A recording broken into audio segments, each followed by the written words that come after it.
नया chapter start कर रहे हैं बीआरएस। कल हमने इसके कुछ नोट्स लिखे थे, आज इसको हम स्टार्ट कर रहे हैं। इस टॉपिक को है क्या, आज आपको मैं पूरा कॉन्सेप्ट सिखाऊंगा बीआरएस चैप्टर का, और कल प्रैक्टिकल क्वेश्चंस स्टार्ट हो जाएंगे। ठीक है जी। बीआरएस देखो लॉजिकली क्या है, मैंने आप लोगों के साथ कल डिस्कस किया था ऑफ कैमरा, कि जब मैंने आप लोगों को ये बताया था कि हमारा चैप्टर खत्म हुआ है कैश बुक, तो कैश बुक जो है उसके बाद का जो लॉजिकली चैप्टर है, लॉजिकली तो नहीं मैं बोलूंगा, कैश बुक के बाद का जो बुक में सीरियल वाइज चैप्टर है वो है subsidiary books. Total subsidiary books मैंने आपको बोला था 8 तरह की होती हैं, अगर किसी को याद हो, आज से जब हमने 15 दिन पहले चैप्टर शुरू किया था ना, 8 तरह की सब्सिडरी बुक्स थी, जिसमें से 2 सिलेबस में नहीं है, 6 सिलेबस में है।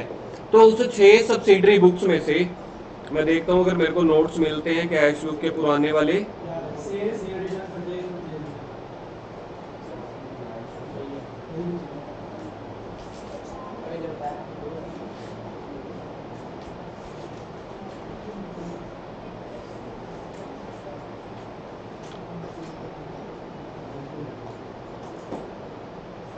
ये मैंने लिखवाई थी आपको नोट्स में कि सब्सिडरी बुक्स, पहले आपको ना ये चैप्टर समझने के लिए, बीआरएस चैप्टर समझने के लिए, मतलब इसके थोड़ी सी हिस्ट्री पे जाना पड़ेगा। हिस्ट्री कहने का मतलब है इसके जो पिछले 2-3 चैप्टर्स हैं उस पे जाना पड़ता है। सबसे पहले हमने एक टॉपिक स्टार्ट किया था, हमारे पास चैप्टर हुआ था पिछला कैश बुक, तो उसमें एक टॉपिक था, मतलब यहाँ से मैंने टॉपिक स्टार्ट किया था, एक होता है छोटा बिजनेस, एक होता है बड़ा बिजनेस। फॉर एग्जांपल अब हमारी ये ट्यूशन वाला है, ये भी एक तरह से प्रोफेशनल इंस्टीट्यूट हो गया, तो ये भी एक तरह से बिजनेस है। तो हमारा बिजनेस छोटा है, जहाँ पे अगर मेरे को कोई ट्रांजैक्शन लिखनी है, लाइक मेरे पास बच्चों की फीस आई, मैंने बिजली का बिल भरा, मैंने कोई सामान खरीदा बेचा कुछ भी किया, तो उसको मैं अपनी एक ही बुक में नोट कर लेता था, जिसको हम बोलते हैं जर्नल बुक। जर्नल बुक का मतलब होता है छोटे बिजनेसमैन क्या करते हैं कि सारी ट्रांजैक्शन को अलग अलग ना लिखने की बजाय एक ही बुक में लिख देते हैं, जिसको क्या बोला जाता है, जिसको बोला जाता है जर्नल। तो छोटे बिजनेस ऐसे ही करते हैं। अगर आप अपने सामने स्क्रीन पे देखोगे आपको दिख रहा होगा, स्मॉल बिजनेस वाले, दिख रहा है पहली लाइन क्या लिखी हुई है, क्या लिखा हुआ है स्मॉल बिजनेस वाले, एक बुक बना रहे हैं कि 6, एक बुक बना रहे हैं, सारी की सारी ट्रांजैक्शन को कहाँ पे रिकॉर्ड कर देते हैं, जर्नल बुक में रिकॉर्ड कर देते हैं, जहां पे मैंने ब्रैकेट में ये भी लिखा हुआ है ऑलरेडी डन। उसके बाद बिग बिजनेस, जैसे जैसे बिजनेस बड़े हो रहे हैं ना, तो आप क्या करते हो, सारी की सारी एंट्रीज, हर्षित जाग जा मेरे भाई सामने, मेरे को सुना कर यार, तू पता नहीं क्या करता रहता है, रोज बोलना पड़ता है। आज नहीं, उधर नहीं देख रहा था ना तू, तेरे को पता है, तू बेंच पे देख रहा था या कॉपी पे, तभी मैंने तुझे बुलाया है। सामने देखा कर, मुझे सुना कर ध्यान से, फिर तुम्हें चीजें मुश्किल लगती हैं। जो बिजनेस बड़ा हो जाता है तो सारी ट्रांजैक्शन याद रखनी, सारी ट्रांजैक्शन को याद नहीं रख पाते, तो हम सारी ट्रांजैक्शन को अलग अलग बुक में लिखते हैं, जिसको बोला जाता है subsidiary books. Subsidiary books total होती हैं 8 तरह की। 2 तरह की सब्सिडरी बुक्स आपके सिलेबस में नहीं है, तो 8 में से 2 गए, 6 तरह की सब्सिडरी बुक्स बाकी जो हैं, 6 तरह की सब्सिडरी बुक्स आपके सिलेबस में, आपके सिलेबस का पार्ट है।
देखो जी, जैसे बिजनेस हमारा बड़ा होता चला जाता है, हमें सब्सिडरी बुक्स बनानी पड़ती हैं। तो पहली सब्सिडरी बुक, टोटल 6 तरह की सब्सिडरी बुक्स है, मतलब 6 बुक्स को मिला के कैटेगरी का नाम दे दिया गया, उसको बोल दिया गया सब्सिडरी बुक्स। सब्सिडरी बुक्स और कुछ नहीं है। जैसे फॉर एग्जांपल, एक घर में 3 कमरे हैं, किचन है, वॉशरूम है, कुछ भी है, आप किसी को ये थोड़ी कहते हो कि भाई साहब मैं तो अपने उस कमरे में जा रहा हूँ। मतलब समझ लो, अगर आप स्कूल में हो, कहीं मार्केट में हो, आप कभी ये कहते हो कि भाई साहब मैं तो यार अपने कमरे में जा रहा हूँ। आप लोग क्या कहते हो, हम अपने घर जा रहे हैं। जर्नल परसेप्शन आप यही यूज करते हो ना कि हम तो अपने घर जा रहे हैं। आप ये थोड़ी कहते हो कि भाई साहब मैं तो वॉशरूम जा रहा हूँ, मैं तो अपने घर पे इस कमरे में जा रहा हूँ। हम लोग एक कॉमन वर्ड डिनोट करते हैं कि हम अपने घर पे जा रहे हैं। ऐसे ही क्या होता है, एक सब्सिडरी बुक्स होती हैं। सब्सिडरी बुक्स और कुछ नहीं होता, 5-6 बुक्स को मिला के अलग अलग बुक बनी होती है। जैसे बिजनेस ग्रो करता है ना, तो बिजनेस ग्रो करता है तो उसकी ट्रांजैक्शंस बहुत सारी होती हैं। हर्षित इधर, जैसे ही बिजनेस ग्रो करता है ना, तो उसमें बड़ी सारी ट्रांजैक्शंस होती हैं। तो सारी ट्रांजैक्शन को मिक्स ना करके अलग अलग किताबों में लिख दिया जाता है। तो सब्सिडरी बुक्स के 6 पार्ट कर दिए गए, आप ऐसे समझ लो। 2 पार्ट आपके सिलेबस में नहीं है, तो बाकी बच गए 6 पार्ट, जिसमें से पहली बुक को बोला गया कैश बुक, और ये पूरा का पूरा चैप्टर है, ये आपका चैप्टर हो चुका है। अब सेकंड बुक जो है, मतलब कैश बुक में कौन सी एंट्रियां लिखता है कोई भी बिजनेस, कैश या चेक वाली। एक और बुक होती है जिसको बोला जाता है परचेज बुक, एक होती है सेल बुक, एक होती है परचेज रिटर्न, एक होती है सेल रिटर्न, और एक लास्ट होती है जर्नल प्रॉपर। तो मतलब परचेज वाली एंट्री आप यहाँ पे लिखोगे परचेज बुक में। मतलब अगर आपने कोई सामान अगर तो कैश में खरीदा तो कैश बुक में आएगा, अगर उधार पे खरीदा, मतलब सामान खरीद रहे हो, अगर कैश पे खरीद रहे हो वो तो आप चैप्टर कर चुके हो कैश बुक में। और अगर परचेज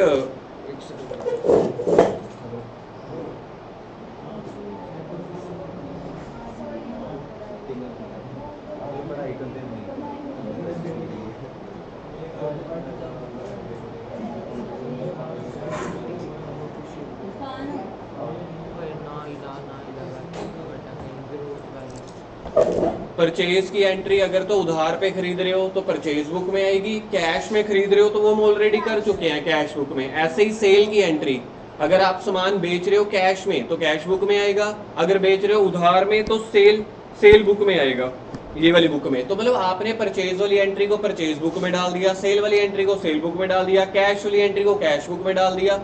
अलग अलग आपने बाइफर्केशन कर दी, उस बाइफर्केशन को आपने नाम दे दिया cell book, purchase book, cash book, cell return, purchase return, journal. और इस पूरे के पूरे सर्कल को आपने नाम दे दिया कि ये सारी बुक्स को इकट्ठा अगर बोलना चाहते हो तो सब्सिडरी बुक्स बोला जाता है इसको। समझ में आ गया? सब्सिडरी बुक्स और कुछ नहीं है, बड़ी सारी बुक्स का एक बंडल हो गया, एक ग्रुपिज्म हो गई, ये कैटेगरी बन गई। अब लॉजिकली हमारा कैश बुक चैप्टर खत्म हुआ है, हमें करना कौन सा चाहिए था, जो आगे सब्सिडरी बुक्स आपकी बच गई। तो एक ये देखो यहाँ पे अगर मैं आपसे बात करता हूँ, ये कैश बुक का एक चैप्टर है और बाकी सारी सब्सिडरी बुक्स का एक चैप्टर। कैश बुक का चैप्टर हमारा हो गया है, तो बाकी सब्सिडरी बुक्स जो 5 बच गई वो एक ही चैप्टर में है। लॉजिकली हमें ये चैप्टर करना चाहिए लेकिन हम नहीं कर रहे, क्योंकि कैश बुक के साथ एक कनेक्टेड चैप्टर है बीआरएस जो हम स्टार्ट कर रहे हैं, बैंक रिकंसिलेशन स्टेटमेंट। क्या नाम है? Bank reconciliation statement. अब इसमें होता क्या है जी, यहाँ पे इस चैप्टर में ना आपको ध्यान देना पड़ेगा। इस चैप्टर में 2 चीजें होंगी। एक तो जो आप कैश बुक बना चुके हो, आपको याद है कैश बुक का फॉर्मेट आप लोगों ने कैसे बनाया था? कैश बुक का फॉर्मेट मैं आपको दिखाता हूँ जी, ये है, ठीक है जी। कैश बुक का format, double column cash book की बात कर रहा हूँ मैं, जहां पे सिर्फ और सिर्फ याद है अमाउंट 2 जगह लिखी जाती थी, या कैश कॉलम में या बैंक कॉलम में। तो मैं सिर्फ और सिर्फ बैंक कॉलम की बातें कर रहा हूँ। क्या कहते हैं, कैश बुक का मैं सिर्फ फॉर्मेट दिखा रहा हूँ। कैश बुक के फॉर्मेट में डेट, रिसीप्ट, ये वाउचर, एलएफ को अभी के लिए मैं इग्नोर कर रहा हूँ। कैश और बैंक नाम के 2 कॉलम होते हैं, डेबिट साइड भी, कैश और बैंक के कॉलम होते हैं क्रेडिट साइड भी। यहां तक पता है आपको? डेबिट साइड में हम क्या लिखते हैं, जो पैसा आता है, क्रेडिट साइड में जो पैसा जाता है। लेकिन बीआरएस चैप्टर में कैश बुक का सिर्फ और सिर्फ बैंक कॉलम के साथ रिलेशन है और किसी के साथ भी नहीं। अब जिसने ये वाली लाइन नहीं सुनी ना, उसको ये चैप्टर ही नहीं समझ आना। एक बार फिर से रिपीट कर रहा हूँ, इस पूरे चैप्टर की बहुत इंपॉर्टेंट लाइन, जो भी बीआरएस चैप्टर स्टार्ट कर रहा हूँ उसके लिए मेरे को कैश बुक आनी चाहिए, नहीं तो बीआरएस चैप्टर समझ नहीं आ सकता। कैश बुक के अंदर दो कॉलम होते हैं, एक होता है कैश का, एक बैंक का। पैसा अगर कैश में मिल जाए तो कैश में लिखते हो, चेक के थ्रू मिल जाए तो बैंक में लिखते हो, ठीक है। तो इस चैप्टर में मुझे सिर्फ और सिर्फ कैश बुक के बैंक कॉलम से लेना देना है, जहां पे देखो मैंने येलो हाईलाइट कर रखा है, दिख रहा है आपको स्क्रीन पे। सिर्फ और सिर्फ बैंक के कॉलम से लेना देना है, कैश कॉलम से कोई लेना देना नहीं है। ऐसा क्यों, वो भी बताता हूं। यहां तक समझ आ गया? मतलब आपको कोई चेक मिल रहा है या कोई चेक दे रहे हो तो ही मेरे लिए रेलिवेंट है इस चैप्टर में। अगर आपको कोई कैश मिल रहा है और कैश पे कर रहे हो तो बीआरएस चैप्टर में उसका कोई रेलिवेंस नहीं है। इस चैप्टर में कैश बुक नहीं बनानी, इस चैप्टर में मेरे को बीआरएस बनानी है। बीआरएस की फुल फॉर्म होती है बैंक रिकंसिलिएशन स्टेटमेंट। बीआरएस बनाने के लिए मुझे कैश बुक का चैप्टर आना चाहिए। इस चैप्टर में मेरे को कैश बुक नहीं बनानी, ये सिर्फ आपको समझाने के लिए मैं आपको दिखा रहा हूं कि कैश बुक क्या होती है। आप लोग पिछले चैप्टर में करके आए हो। और मेन काम की चीज मैंने बताई कि आपको बैंक कॉलम से लेना देना होगा इस चैप्टर में, कैश कॉलम से नहीं। बैंक कॉलम से लेने देने का मतलब समझते हो? जो चेक में पैसे आए या जो चेक के थ्रू पैसा आया या जो चेक के थ्रू पैसा गया, उससे लेना देना है, कैश से कोई लेना देना नहीं है। इस चैप्टर में मेरे को करना क्या पड़ता है, फॉर एग्जाम्पल जैसे एक बिजनेस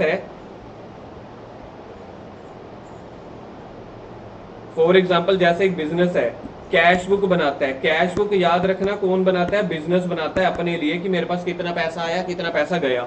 और मैंने आपको अभी अभी बताया है इस चैप्टर में कैश बुक के किस कॉलम से लेना देना है मेरे लिए। कार्तिक जागियो, इस चैप्टर में फिर पूछा था ना, फिर बोला कर। इस चैप्टर में कैश बुक के सिर्फ और सिर्फ बैंक कॉलम से मेरे लिए लेना देना है। बैंक कॉलम का मतलब ये होता है कि आपको जो चेक मिला है, चेक जब आपको मिलता है तो वो चेक ले जाके, मैंने आपको पिछले चैप्टर में बताया था यार हर्षित तेरी कंसंट्रेशन लेवल बहुत वीक है भाई, तो मेरे को आई कांटेक्ट कर मेरे साथ भाई, तू मेरे को देख। जब मुझे किसी बैंक का चेक मिलता है तो चेक पे कैश तो होता नहीं है, तो मैं चेक ले जाके अपने बैंक में डालता हूँ और वहां बैंक से मुझे पैसा मिल जाता है, या फिर बैंक मेरे अकाउंट में वो पैसा जमा कर देता है। आप चाहे फिर बैंक से निकलवा लो, चाहे एटीएम के थ्रू निकलवा लो। क्या आपको ये प्रोसेस समझ आया? मुझे कहीं से चेक मिला, चेक मिलना भी यही होता है कि आपको पेमेंट मिल गई, फिर आप उस चेक को ले जाके अपने बैंक में डालते हो, या तो बैंक से फिर वो पैसा अपने पास, पहले बैंक वाले आपके अकाउंट में जमा करेंगे, फिर अकाउंट से आप या तो पैसा उसी टाइम बैंक से निकलवाओ या एटीएम से निकलवा लो। सबसे पहले मुझे चेक मिलता है तो सबसे पहले मैं एंट्री अपने कैश बुक के, चेक मिलना कैश बुक के डेबिट में लिखूं या क्रेडिट में? कैश बुक देखो बना कौन रहा है? बिजनेस, मतलब मैं खुद बना रहा हूँ और मेरे को कोई चेक मिला है तो मैं उसके डेबिट में लिखता हूँ। नहीं लिखते सर। क्या नहीं लिखता? डेबिट में। क्यों नहीं लिखता? पैसा मिले तो कहाँ पे जमा ही नहीं कराया, वो तो सब अज्यूम तो वही कर रहे हैं कि डिपॉजिट हो गया। तो कैश जो चेक मिलता है मैं कैश बुक के किस तरफ लिखता हूँ? डेबिट में लिखता हूँ। तो मैंने कैश बुक के डेबिट में लिख दिया। वही चेक ले जाके मैं बैंक में जमा कराऊंगा। तो जब भी बैंक में जाऊंगा मैं, यहाँ पे बैंक है, बैंक वो वाले पैसों को मेरे को साथ साथ कैश नहीं देता, वो पहले आपके अकाउंट में जमा करता है, पहले आपके अकाउंट में जमा करेगा। आपके अकाउंट में जमा करने को बोलते हैं, वो आपके अकाउंट में क्रेडिट कर देगा। आप ऐसा सोचो, जब आपको गूगल पे या पेटीएम की पेमेंट मिलती है तो मैसेज आता है कि आपका अकाउंट इतने से क्रेडिट हो गया, क्रेडिट हो गया। ऐसे ही बैंक वालों, जब भी मेरे पैसे बैंक में जमा होते हैं ना, तो उसका मतलब होता है बैंक में पैसा क्रेडिट हो रहा है। मतलब एक तरह से ये होता है कि बैंक ने वो पैसा आपसे उधार लिया हुआ है। सर कैसे? अगर बैंक में मैंने पैसा जमा कराया, वो मेरा पैसा है कि बैंक का? हमारा बिजनेस का पैसा है ना, मेरा पैसा बैंक में पड़ा है। तो बैंक के एंगल से सोचो अब एक बार, बैंक ने वो वाला पैसा एक तरह से आपसे उधार लिया हुआ है ना, तभी तो उसके ऊपर आपको इंटरेस्ट देता है 2%, 5% या जो भी। तो बैंक में हम जो सेविंग अकाउंट में पैसा रखें चाहे एफडी में, उसका ये एंगल होता है कि बैंक ने वो पैसा आपका उधार लिया हुआ है। जब आपका मन करे, अभी आधे घंटे बाद चाहे 10 साल के बाद, उस बैंक में जाओ, पैसा निकलवा के आ जाओ। बैंक कभी मना थोड़ी करेगा, क्योंकि पैसा तो आपका ही है। तो मैंने आपको सोचने के लिए मजबूर किया कि आप बैंक के एंगल से सोच के देखो। बैंक के एंगल से बैंक ने वो पैसा उधार ले रखा है, और जब भी पैसा उधार लेते हैं वो लाइबिलिटी होती है, और लाइबिलिटी हमेशा क्रेडिट साइड आती है। तो ये मैंने आपको लॉजिक बताया है कि क्यों क्रेडिट आता है।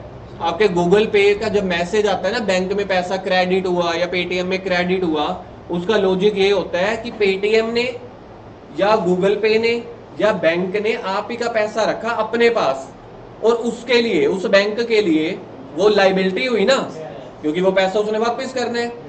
तो लाइबिलिटी, आप ट्रायल बैलेंस का रूल याद रख लो, या जर्नल का एक रूल होता था, traditional rule, modern rule, debit all asset, credit all liability. इसलिए वो मैसेज आता है आपको कि आपका पैसा क्रेडिट हुआ है हाँ बैंक में।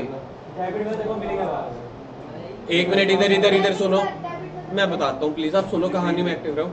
इसलिए जब आपको कोई भी पैसा मिलता है ना, जब भी चेक मिलेगा, जब आप अपनी बुक में लिख रहे हो, अपनी बुक हमारी कौन सी होती है, बिजनेस की कैश बुक, तो सबसे पहले एंट्री मेरी कैश बुक में होती है, चाहे तो बैंक मेरी दुकान के सामने हो।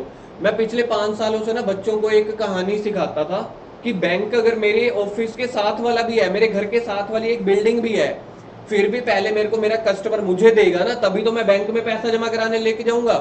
समझ रहे हो, पहले तो मेरे को कस्टमर पैसा देगा, तभी तो मैं बैंक में कहूंगा भाई इसको कैश करके मेरे अकाउंट में जमा कर दे। चाहे बैंक आपका साथ भी है, चाहे मैं दीवार पे ऐसे भी खड़ा हो जाऊं ना, भाई साहब चेक मिल रहा है, ले ले ले ले ले, तब भी पहले तो मुझे कस्टमर से मिलेगा ना। आप सोच के देखो, कस्टमर से चेक मिलेगा तभी तो बैंक में जमा करवाने जाऊंगा। और वो कहानी अब सच हो गई है, अब हमारे ऑफिस के सामने ही बैंक है, समझ लो मेरा इसी सामने वाले बैंक में अकाउंट हो, और कोई बच्चा मुझे फीस दे रहा है। चंडीगढ़ में जब मैं पढ़ाता था ना, चंडीगढ़ में ज्यादातर फीस से मेरे को बच्चे चेक के थ्रू देते थे, क्योंकि वहां पे मैं सीए वालों का पढ़ाता था, तो उनकी फीस 8, 9, 10 हजार होती थी, तो ज्यादातर बच्चे चेक दे देते थे। अब वो चेक से मैं चाय तो पी नहीं सकता, ठीक है, रिक्शे वाले पास तो जा नहीं सकता चेक ले ले, मुझे बैंक में जाना पड़ेगा, वो पैसे अपने अकाउंट में डलवाने पड़ेंगे, या तो वहां से कैश करवा लूं या एटीएम वगैरह से निकलवा लूं। तो इसलिए पहले चेक मेरे पास आता है, कहानी में अपडेट रहना, चेक मेरे पास आएगा, मैं कौन, बिजनेस। तो पहले एंट्री मैं अपनी कैश बुक में करूंगा या बैंक करेगा पहले एंट्री। तो ये चीज याद रखना, अगर आपको ये वाली लाइन याद ना हुई तो इस चैप्टर में दिक्कत आएगी। आप कहते हो ना कि ये चैप्टर कंफ्यूजिंग है, आपके टीचर ने डरा रहा है, ये कर रहा है, वो कर रहा है, समझने के बस वेज हैं। अब आपने जो जो ट्रिकी पॉइंट मिस कर दिए, फिर जब प्रैक्टिकल क्वेश्चन आएंगे आप कहोगे मेरे को तो समझ ही नहीं आ रहा सर, पता ही नहीं है, क्योंकि आप लोगों के पास जब कंसेप्ट चल रहा होता है ना, आप उस टाइम एक्टिव नहीं होते, उतना फोकस नहीं होता।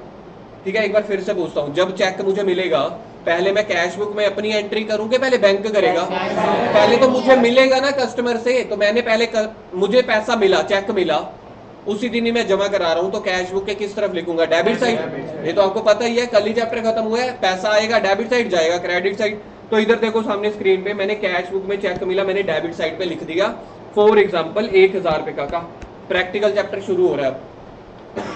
ये चेक ले जाके मेरे पास 30 डेज का टाइम होता है, कितने दिन का, 30 दिन का टाइम होता है, मैं चेक बैंक में जमा करवाने जा सकता हूँ। तो नॉर्मली बिजनेसमैन क्या करता है, या तो उस दिन चला जाता है या अगले दिन, क्योंकि उसको पैसा जल्दी से जल्दी चाहिए होता है, पैसा बुरी बला है, लालच।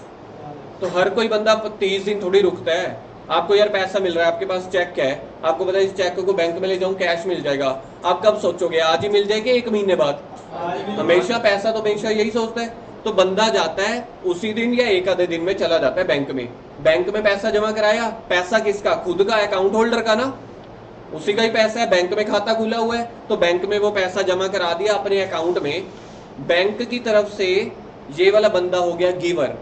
तो सोचो, debit the receiver, credit the giver. तीसरा लॉजिक बता दिया मैंने, क्यों क्रेडिट होता है। ये जर्नल का पहला रूल पर्सनल रूल क्या कहता था, debit the receiver, credit the receiver giver. अब बैंक के हिसाब से सोच के देखो, बैंक के एंगल के हिसाब से सामने वाला बंदा जो अकाउंट होल्डर पैसा देने आया वो गिवर हुआ ना, इसलिए तो बैंक एंट्री करते हैं आपके अकाउंट में। बैंक आपके अकाउंट में कहते हैं कि हमने आपके अकाउंट में ये पैसा क्रेडिट कर दिया। क्रेडिट करने का मतलब होता है डिपॉजिट कर दिया आपके अकाउंट में। इसीलिए देखो, एक इंपॉर्टेंट लाइन मैंने आपको बता दी कि पहले जो एंट्री होती है वो कैश बुक में होती है। कैश बुक कौन बनाता है, बिजनेस खुद, बिजनेसमैन खुद अपनी दुकान पे, चाहे वो रफली बनाए, चाहे सॉफ्टवेयर पे, चाहे रफ पेपर पे, चाहे फेयर पेपर पे। कैश बुक जैसी मर्जी हो सकती है। आपको एक ओरिजिनल कैश बुक बताता हूँ जो मार्केट से मिलती है। ये देखो सामने है कैश बुक। अब अगर मैं इस कैश बुक को खोलता हूँ, ये वाली साइड है डेबिट साइड, आपको पता है ना, इस साइड को डेबिट साइड बोलते हैं, इस साइड को क्रेडिट साइड। अभी मैं आपको दिखाता हूँ कैसे होती है। ये भी मैंने आपको ये मैंने आपको अपनी दुकान की कैश बुक दिखाई है, पहले ऐसी होती थी।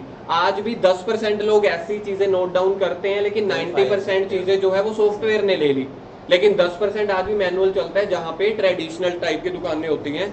मैं आपको दिखाता हूँ जी, वैसे बेटर कौन सा आपको? वो सब कुछ बताऊंगा, पहले आप इधर मेरे को ये करवाने दो। दोनों में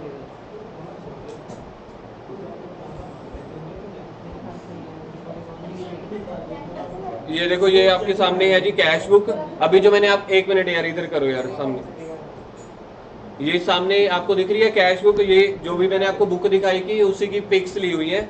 अब कैश बुक का देखो ये चीज होती है, एक्चुअल की कैश बुक है। देखो अब जो बच्चे मेरे को कहते नहीं थे वो पर्टिकुलर लिख रहे हैं, ये है वो है, एक्चुअल की कैश बुक में देखो जो ओरिजिनल कैश बुक है यहाँ पे देखो रिसीप्ट लिखा हुआ है। अब ये तो मैंने नहीं बनाई ना, ये तो जो कंपनियां कैश बुक बनाती हैं स्टेशनरी वाली दुकानों से मिलता है वहीं पे ही, और ये हमें पता ही है, चाहे आप इसको पर्टिकुलर बोल लो।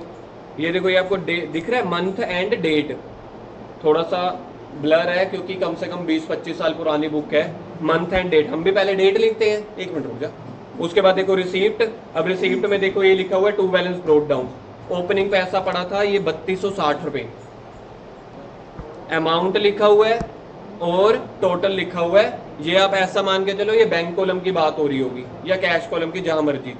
अब यहाँ पे आ जाओ, ये है क्रेडिट साइड। देखो पेज नंबर अभी भी 1 ही चल रहा है, ये क्रेडिट साइड। फिर से वही डेट, पेमेंट, अमाउंट और टोटल।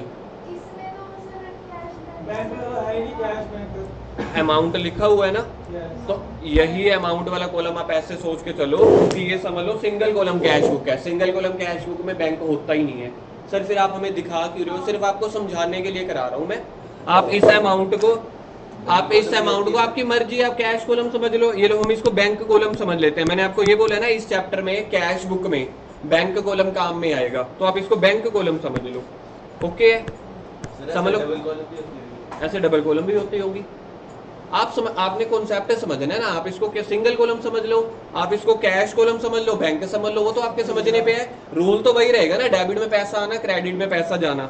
अब देखो यहाँ पे क्या लिखा हुआ है, ये देखो ये जो लिखा हुआ है हमारे दुकान के मुनीम ने लिखा हुआ होगा, जहां तक मेरे को दिख रहा है सेल्स अकाउंट 13.75%। मतलब मैंने सेल करा, कोई लक्कड़ बेची जिसके ऊपर टैक्स लगता था 13.75%, तो उसने वैसा सा कुछ लिख दिया होगा। और ये बिल नंबर लिखा हुआ है BN, मतलब बिल नंबर 451 451।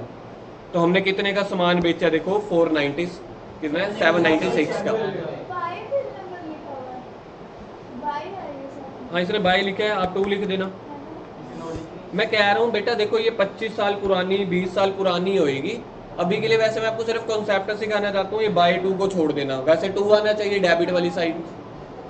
अब ये 10 का मतलब होता है लेजर फोलियो या जर्नल फोलियो, कि अगर आप इसका जर्नल या लेजर देखना चाहते हो तो 10 नंबर पेज पे चले जाना। उसका जर्नल वो पड़ा है, सबसे नीचे बुक दिख रही है, उसका जर्नल वहां पे पड़ा है, मतलब कि 10 नंबर पे चले जाना। इंडेक्स नहीं होता कि 10 नंबर पे इसकी डिटेल होगी। ऐसे ये पेमेंट वाली साइड देखो। अब पेमेंट वाली साइड पे देखना क्या लिखा हुआ है, प्रिंटिंग एंड स्टेशनरी। और ये हमने कई बार वर्ड देखा है अकाउंट्स में। प्रिंटिंग स्टेशनरी मतलब पेन पेंसिल कुछ खरीदा होगा, पैसा आता है कि जाता है, इसलिए पेमेंट साइड लिखा है। कितने के पेन पेंसिल खरीदे? 331 के। अब देखते हैं कितना बैलेंस बच गया। 3260 रुपए पहले था, 796 आया, उसमें से ये माइनस कर दो तो लास्ट में क्लोजिंग बैलेंस यहाँ पे लिख दिया जाता था। नहीं उसको छोड़ दे। आपको एक चीज समझ में आई? क्योंकि बैलेंसेस हमेशा हम भी तो एंड में लिखते हैं ना। ट्रांजैक्शन नहीं है इसलिए कुछ नहीं लिखा, छोड़ दिया।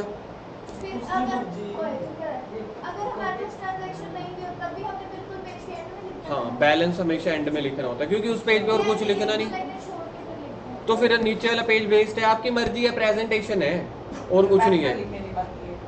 चलो मैं बताता हूँ। ये एक दिन क्या है ना, वो 1 महीने बाद लिखना होता है। चलो सुन लो काम की बात। अब आपको मैं ये सिखाना चाह रहा था, ये देखो यहाँ पे डेबिट है, तो डेबिट साइड पे क्या आता है, पैसा आना। समझ लो मुझे ये 796 रुपीज का चेक मिला था, ठीक है। ये चेक मैंने 796 का अपनी कैश बुक की डेबिट साइड पे लिख दिया। कैश बुक के डेबिट साइड में देखो बैंक कॉलम में लिख दिया। क्या आपको यहाँ तक बात समझ में आती है? मेरे को चेक कितने का मिला है, मैंने क्या किया, सामान बेचा है और 796 रुपए बैंक के कॉलम में लिख लिया। अब जब मैं बैंक में जाऊंगा ना, बैंक में एक और बुक बनती है जिसको बोलते हैं पासबुक। ये मैं आपको ये देखो ये दिखा रहा हूँ पासबुक। ऐसे ऐसे हर बैंक की अपनी अपनी बुक्स होती हैं पासबुक। अब ये पोस्ट ऑफिस भी एक तरह से बैंक का काम भी करता है, ये उसकी कॉपी है, ये इसकी, ऐसे बड़े हर बैंक की अपनी अपनी कॉपी होती है। अब इसके अंदर अगर मैं देखूंगा ना, इसके अंदर कुछ कॉलम्स बने होते हैं।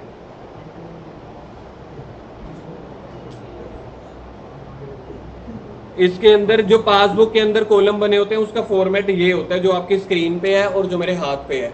हर बैंक का छोटा सा माइनर सा चेंजेस हो सकता है, जिसके अंदर पहला कॉलम होएगा देखो डेट का, दूसरा कॉलम होगा पर्टिकुलर का, अगला कॉलम है डेबिट का। जब बैंक की तरफ से डेबिट है मतलब पैसा कटा, अभी समझाया था ना, जब बैंक की तरफ से जब मेरा पैसा बैंक में जमा होता है, जब मेरा पैसा बैंक में जमा होता है उसको बोलते हैं क्रेडिट। तो क्रेडिट के नीचे देखो मैंने लिखा हुआ है प्लस या फिर डिपॉजिट, दिख रहा है आपको। जब बैंक में मेरा पैसा जमा होगा तो आप बैंक के एंगल के हिसाब से सोच के देखो, उन्होंने पैसा उधार लिया ना और उनको वो पैसा वापस भी करना है, तो बैंक के लिए तो लाइबिलिटी हुई, मेरे लिए एसेट हुई। यहाँ पे इस चैप्टर में आपको दोनों एंगल लेके चलने पड़ेंगे। मेरे लिए, मेरा मतलब कि मैं कौन, बिजनेस, बैंक कौन, दूसरा बिजनेस, मतलब बैंक मतलब अलग बंदा। मैंने बैंक में पैसे जमा कराए, बैंक ने तो पैसे लिए ना एक तरह से, उसने मेरे को वापस भी करने हैं, तो बैंक के लिए लाइबिलिटी हुई, मेरे लिए एसेट। तो बैंक के लिए लाइबिलिटी हुई। लाइबिलिटी हमेशा क्रेडिट साइड पे आती है, इसलिए जो पैसा मैंने बैंक में जमा कराया उसको मैं देखो प्लस भी बोल सकता हूँ, क्रेडिट भी या डिपॉजिट भी। बैंक वाले क्या लिखते हैं आपको दिखेगा तो नहीं, बैंक वाले लिखते हैं डिपॉजिट। बैंक वाले प्लस या क्रेडिट भी लिख सकते हैं, कोई कोई बैंक वाले क्रेडिट लिख देते हैं, कोई कोई बैंक वाले लिख देते हैं डिपॉजिट। हर बैंक के अपने रूल होते हैं, डिपॉजिट और विड्रॉल, और लास्ट में लिख दिया जाता है बैलेंस। दिखाता हूँ एक मिनट। इसलिए जो पैसे मैंने बैंक में जमा कराए थे ना, मैंने बैंक में अपनी अभी कैश बुक में कितना पैसा जमा कराया था 796, वो 796 देखो मैं कहाँ पे लिख रहा हूँ, सामने स्क्रीन पे देखो, वो 796 यहाँ पे आने चाहिए। क्या आपको समझ में आया? कैश बुक के डेबिट में आने चाहिए, पासबुक के क्रेडिट में आने चाहिए, वो दोनों सेम पहलू बनेगा। कैश बुक का debit is equal to passbook का क्रेडिट, ये एक ही चीज होती है। मैं आपको बताऊंगा आपको किसके पॉइंट ऑफ व्यू से सोचना है। अभी आप आगे की तरफ बत जाओ, जो जो मैं समझा रहा हूँ आपको क्या वो समझ में आया? कैश बुक का जो डेबिट होता है, पलक इधर, कैश बुक का जो डेबिट होता है वो पासबुक का क्रेडिट होता है, मतलब कि वो दोनों बराबर है। क्या इतना समझ में आया? तो मतलब जो पैसे इधर देखो, जो पैसे मैंने कैश बुक के डेबिट में लिखे हैं, जो पैसे मैंने ये वाले 796 कैश बुक के डेबिट में लिखे हैं क्योंकि मुझे पैसा मिला है, वही पैसे आपके बैंक अकाउंट के मतलब उसमें BRS में नहीं, पासबुक में, जो बैंक अपनी बुक बनाता है उसको बोलते हैं पासबुक, तो वो पासबुक के क्रेडिट में आने चाहिए। इसका मतलब होगा आपके पैसे जमा हो गए। अब आगे की कहानी सुनो। मैंने बैंक में पैसे जमा कराए, बैंक ने ना अपनी पासबुक में, इधर देखो, बैंक ने अपनी पासबुक में ना, ये क्रेडिट है बैंक का और ये होता है बैलेंस। बैलेंस मतलब आपका कितना पैसा बचा है, और ये होता है डेबिट। बैंक ने यहाँ पे पता है 796 की जगह 596 लिख दिया। तो देखा जाए लास्ट में जब मैं महीने के एंड में अपनी कैश बुक का बैलेंस मैच करूंगा और पासबुक का बैलेंस मैच करूंगा, महीने के एंड में चाहे दिन के एंड में, कभी भी आप मैच कर सकते हो। आप कैश बुक में देखोगे 796 लिखा हुआ है, तो आप यही चाहोगे ना बैंक की पासबुक में भी 796 लिखा हो। अगर तो लिखा हुआ है इसका मतलब कोई दिक्कत नहीं है, कोई गलती नहीं है, लेकिन ऐसा होता नहीं है। इसलिए एक चैप्टर का जन्म हुआ जिसको बोला गया BRS, बैंक रिकंसिलेशन। मैं बैंक के साथ अपना बैलेंस को रिकंसाइल मतलब मैच करना। एक ऐसी स्टेटमेंट बनाऊंगा मैं, एक ऐसी स्टेटमेंट जहां पे मैं कैश बुक के बैलेंस और पासबुक के बैलेंस को रिकंसाइल कर सकूं। मेरा कैश बुक का बैलेंस कितना था 796, पासबुक का 596, कितने की गलती है 200 रुपए की। तो अगर आपने ऊपर बैलेंस लिया कैश बुक का और आप इसको पासबुक की तरह बनाना चाहते हो, 596 में लेना चाहते हो, तो 200 रुपए माइनस कर देंगे तो 596 बन जाएगा। उसका ये मतलब नहीं है कि ये 596 सही है, मैं सिर्फ रिकंसाइल करना चाहता हूं पासबुक की तरह। अगर हम पासबुक का करते हो, अगर आप ऊपर ये लेते हो कि मेरे को बैलेंस ना पासबुक का है 596, अब मेरे को किसके बराबर करना है ये बैलेंस, कैश बुक के बराबर, तो इसमें प्लस करना पड़ेगा, 200 तो वो बन जाएगा 796। ये क्वेश्चन में आपको गिवन होगा 200 रुपए, क्वेश्चन में गिवन होगा कि गलती 200 रुपए की है। ये तो अभी मैंने आपको प्रॉब्लम भी अराइज कराई है, उसका सोल्यूशन भी अराइज करवाया है, उसका सोल्यूशन करवा भी दिया। ये कह दिया वो हमारे लिए लॉस नहीं होएगा। यस यस, बेटर होगा ही नहीं। आपको क्वेश्चन में देखना पड़ेगा, क्वेश्चन बताएगा कि ऊपर पासबुक से स्टार्ट करके कैश बुक की तरह मिलाना है या कैश बुक से स्टार्ट करके पासबुक की तरह मिलाना है। हाँ हाँ हाँ, वो कह रहे हैं हमें कोई मतलब नहीं, हमें रिकंसाइल करना है, एक्यूरेट नहीं करना है। एक होता है एक्यूरेट करना, सब कुछ सही करो, हमें रिकंसाइल करना है दोनों की तरफ बराबर। इसमें एक ऐसा क्वेश्चन आता है कि जैसे हमने दोनों के बैलेंस अब मैं आपको बताऊंगा, वो भी आएगा। अब देखो ये HDFC बैंक की बैंक स्टेटमेंट है। आजकल ना बैंक स्टेटमेंट कापियां ना, अब कॉपियां ऐसी नहीं मिलती, छोटी छोटी मिलती हैं, लेकिन कोई बंदा इसमें एंट्री नहीं कराता। गूगल पे की वजह से ना ट्रांजैक्शन बहुत सारी हो जाती है आजकल, ये सारी डाउनलोड हो जाती हैं। अब जैसे मेरे किसी क्लाइंट की है, डाउनलोड हो रखी है, मेरी भी ऐसे ही होती है, डाउनलोड हो जाती है। ये भी पासबुक की है, ये बैंक ने बनाई है। कौन से बैंक ने? HDFC ने। तो अब यहाँ पे आप कॉलम देखो, कॉलम देखो क्या है, डेट, नरेशन मतलब वही पर्टिकुलर, ये चेक का नंबर है, ये वैल्यू डेट दी हुई है जी, विड्रॉल अमाउंट यानी कि विड्रॉल अमाउंट यानी कि डेबिट, डिपॉजिट अमाउंट यानी कि क्रेडिट, और लास्ट में क्लोजिंग बैलेंस। तो सोच के देखो, ये वाली अमाउंट देखो, ये वाली अमाउंट देखो, 11,100 रुपए हमें कहां से मिला? UPI से।